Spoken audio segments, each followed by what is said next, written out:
Hi, I'm Keith McEvoy, CEO of Success That Works and founder of SuperCharge Academy. So one of the things I keep getting asked about is, and it's great I keep getting asked about it because it shows you're very keen, is around team productivity. Because I often speak about how as a manager, your focus shouldn't be on your personal productivity because that's only a small chance of improving. It should be on your team because your team is spending so much more hours, so a small improvement there gives you a massive payback. And that, as a manager, is our job. It's our job to achieve our team's productivity and get it skyrocketing. But I often get asked, okay, what do I need to do?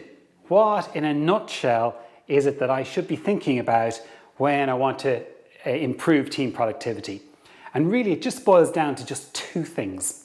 Just two things, and that's what I'm going to share with you now. So the first one is actually alignment. Okay, this is absolutely critical. Probably the best way of understanding it is to think about a team sport and how that works. And you know me, whenever we talk about team sports, I always go back to, oh no, there he is, soccer. And soccer, right, very easy game to understand. You've got a goal, penalty spot, and you've got 11 players on each side. So there's a defense, midfield, and your forwards and your goalkeeper.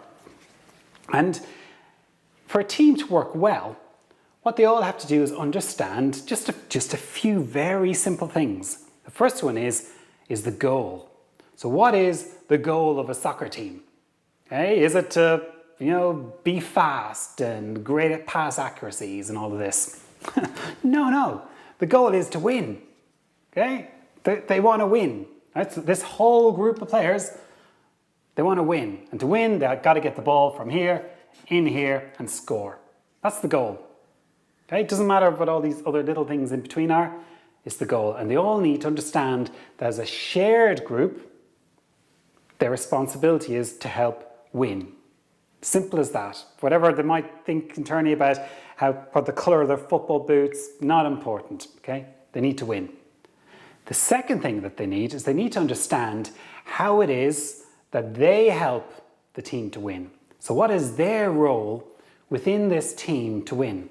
So if you're there, that's you sitting there, you're trying to defend the goal on the right-hand side, okay? So you have a very particular role.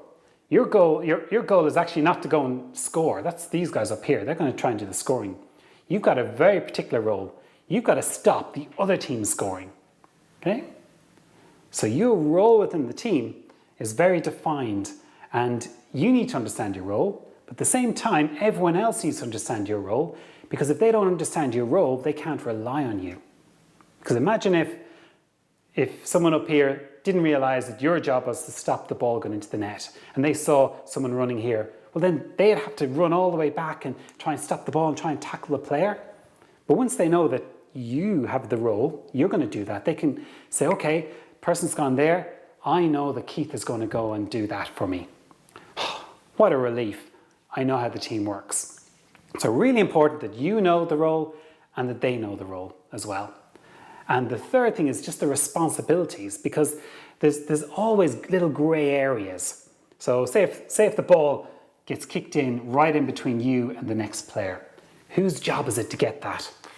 Right? So you need to have little local arrangements between you and the other player to go, do you know what, if it comes in at this angle, you get it. If it comes over this way, I'll get it.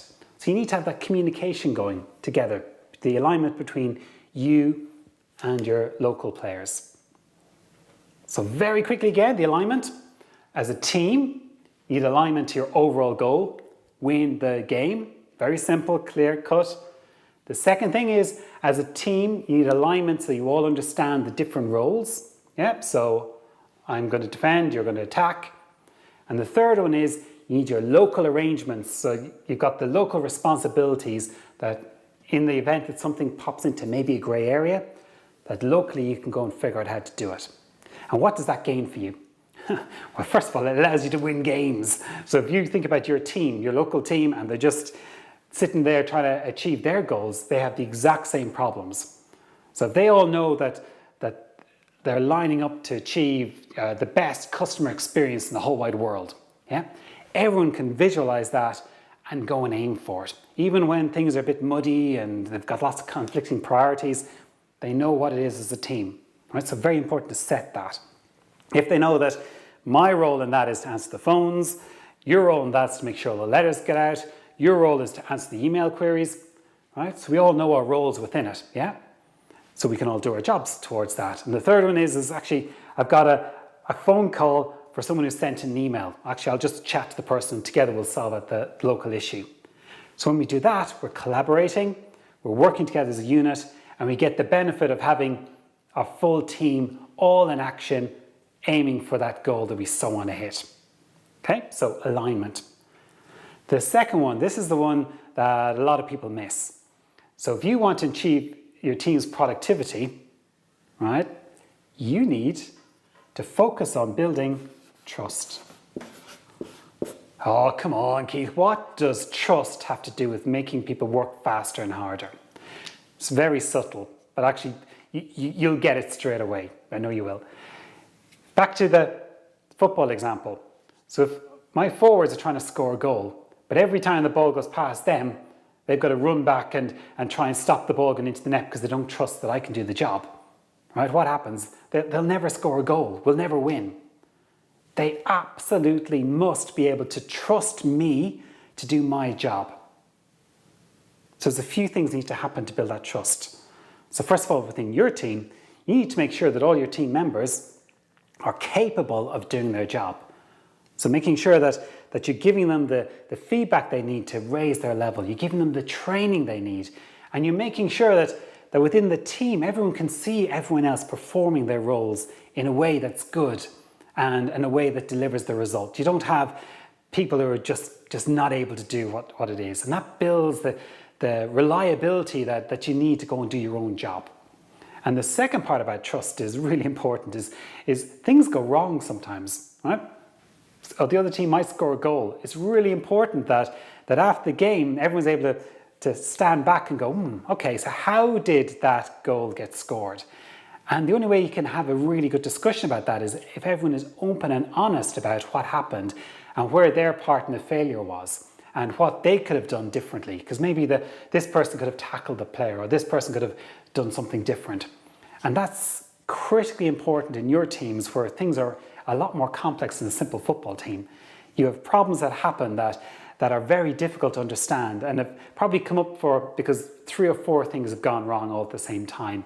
And that is where you need your team to be trusting of each other, to know that they can put all the facts on the table in an open and honest way without being criticized or judged, but being able to do it in an open and honest way that you can actually see what happened, understand what happened, and go and fix it and move forward permanently, because that's the way everyone lifts their game.